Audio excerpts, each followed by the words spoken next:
Sejak awal Februari hingga penutupan perdagangan bursa domestik pada 10 Februari 2025, indeks harga saham gabungan ternyata hanya mampu berakhir di zona hijau satu kali saja. Sisanya full ambles di teritori atau di zona negatif. Beragam tekanan baik dari dalam maupun luar negeri menjadi pemberat laju indeks harga saham gabungan atau IHSG. Sejumlah emiten dengan kapitalisasi besar mengalami tekanan, dana asing terus mengalir keluar dari pasar modal, serta ketegangan perang dagang antara Amerika Serikat dan China kembali meningkat. Di sisi lain, kondisi ekonomi domestik juga menghadapi tantangan yang berdampak pada pergerakan indeks harga saham gabungan ke depannya. Lalu bagaimanakah tren pergerakan indeks harga saham gabungan dalam beberapa waktu terakhir ini? Mari kita bahas lebih lanjut secara dalam di indeks harga saham gabungan lagi diskon gede-gedean. Ya, bisa kita lihat di sini perjalanan pergerakan indeks harga saham gabungan selama 1 bulan terakhir yang diupdate hingga penutupan perdagangan 10 Februari 2025. Jika kita bandingkan sejak akhir perdagangan 22 Januari 2025 lalu, indeks harga saham gabungan bahkan telah tersungkur 8,39% atau nyaris ambles 10% dalam kurun waktu kurang dari sebulan saja bahkan. Tentu kondisi ini membuat indeks harga saham gabungan terkoreksi dari level 7.200 begitu ya. Lalu kini tertahan di level 6.600-an atau level yang sama pernah kita temukan pada awal Januari 2022. Nih kita ingat pasca pandemi COVID-19 pada waktu itu. Tentu kondisi ini menyebabkan valuasi bursa saham domestik menjadi terpangkas dalam alias diskon besar-besaran. Lalu apa saja faktor yang juga turut menjadi pemicu diskon besar-besaran pada indeks harga saham gabungan pada pergerakan beberapa waktu terakhir ini? Kita lihat di slide selanjutnya.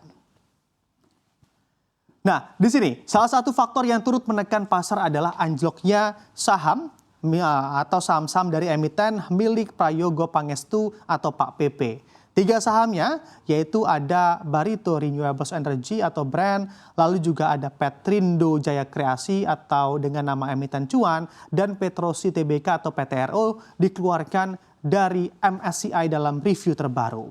Nah, ketidakhadiran mereka atau ketidakadanya ketiga saham ini atau dalam indeks ini disebabkan oleh kendala investability yang mana juga disebutkan dan membuat saham-saham tersebut kurang menarik bagi atau di mata investor asing.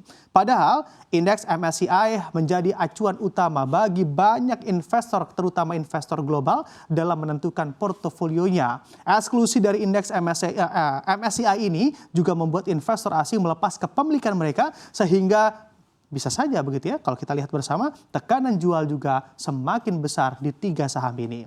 Akibatnya ketiga saham ini juga mengalami koreksi yang cukup tajam. Diperhatikan pada 7 Februari 2025, saham PTRO turun 21,47% ke level Rp3.000 per saham. Dan cuan di sini juga terpantau anjlok bahkan 19,96% menjadi Rp11.325 per saham, dan Brand merosot 19,94% ke level Rp7.025 per unit sahamnya. Lalu, atas kondisi yang terjadi saat ini, bagaimana dampaknya terhadap arus dana asing di pasar modal kita? Kita lihat di slide selanjutnya. Nah, di sini dalam pekan terakhir tercatat dana asing yang keluar atau investor yang capitalnya keluar begitu ya, capital flight keluar dari pasar keuangan Indonesia bahkan mencapai 3 triliun rupiah banyaknya. Aksi jual ini terjadi seiring dengan laporan keuangan beberapa perbankan besar yang ternyata kurang memuaskan di mata investor. Selain itu, meningkatnya ketidakpastian global membuat investor asing saat ini lebih berhati-hati dan memilih menarik dananya dari pasar saham domestik kita. Dengan arus keluar dana asing yang masih cukup tinggi, apakah juga ada faktor eksternal lain yang turut mempengaruhi pergerakan indeks harga saham gabungan saat ini? Kita lihat di slide selanjutnya. Nah, di sini kita amati bersama di mana dampak ketegangan dari perang dagang Amerika Serikat dan China juga menjadi salah satu faktor begitu ya, yang juga kembali memanas setelah kebijakan perdagangan baru yang dikeluarkan oleh pemerintahan Presiden Amerika Serikat Donald Trump. Hal ini menimbulkan kekhawatiran akan terjadinya perang dagang jilid 2 yang berpotensi mengganggu stabilitas ekonomi global. Alhasil ketidakpastian ini juga turut memberikan dampak secara langsung pada pasar modal termasuk pasar modal kita Indonesia karena memang investor cenderung saat ini menghindari aset beresiko di tengah ketegangan geopolitik yang dilihatnya begitu ya, dilihat para pelaku pasar ini cukup terjadi peningkatan. Selain faktor global, bagaimana dengan kondisi ekonomi dalam negeri kita? Kita lihat di slide selanjutnya. Nah, mengamati secara ekonomi dari dalam negeri, ekonomi Indonesia sebetulnya menunjukkan juga tanda-tanda perlambatan. Pada tahun 2024, pertumbuhan ekonomi Indonesia hanya mencapai 5,03% saja PDB RI di tahun 2024 kemarin. Atau dibandingkan dengan tahun sebelumnya ini juga menjadi posisi yang lebih rendah dibandingkan tahun 2024 begitu ya. Mana kalau kita lihat begitu ya, kondisi ini juga turut mempengaruhi sentimen investor di pasar modal karena memang melemahnya daya beli dan juga konsumsi domestik berpotensi menekan kinerja emiten-emiten yang ada di dalam negeri. Tekanan ekonomi ini juga ternyata berdampak pada sejumlah konglomerat di Indonesia. Lalu bagaimana update dari harta konglomerat yang juga dikabarkan ikut tergerus dari kondisi yang terjadi saat ini? Kita lihat di slide selanjutnya. Nah, di sini pelemahan indeks harga saham gabungan dan kondisi ekonomi yang kurang kondusif membuat sejumlah taipan tanah air ternyata mengalami penurunan kekayaan mereka.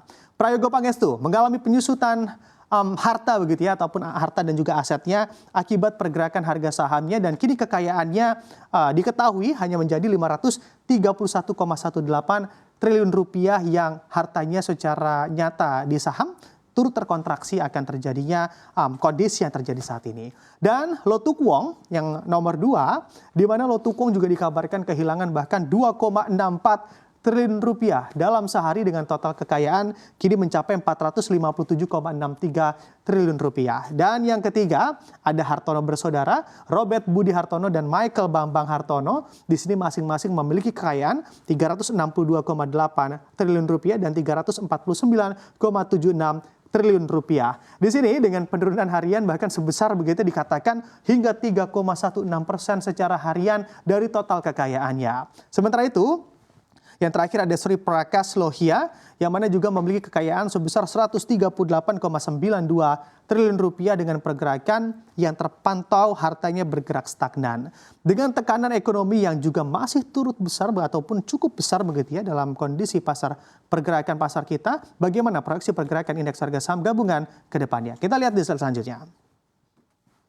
Nah, di sini melihat berbagai faktor yang ada, analis memproyeksikan bahwa indeks harga saham gabungan masih akan menghadapi tantangan dalam beberapa waktu ke depan. Pak, seperti halnya Panin Sekuritas di sini memperkirakan area support indeks harga saham gabungan akan berada di angka 6.500-an. Sementara itu, kalau dilihat dari Infovesta Capital Advisory, di mana menyatakan bahwa memang indeks harga saham gabungan berpotensi ke level 6.500 jika tekanan yang terjadi begitu secara faktor global dan domestik akan terus berlanjut ke depannya.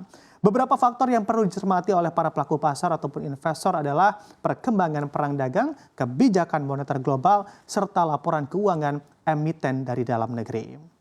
Ya, pasar saham Indonesia pada akhirnya memang saat ini menghadapi berbagai tantangan baik dari faktor eksternal seperti perang dagang Amerika Serikat dan China maupun dari faktor internal seperti perlambatan ekonomi domestik juga ada.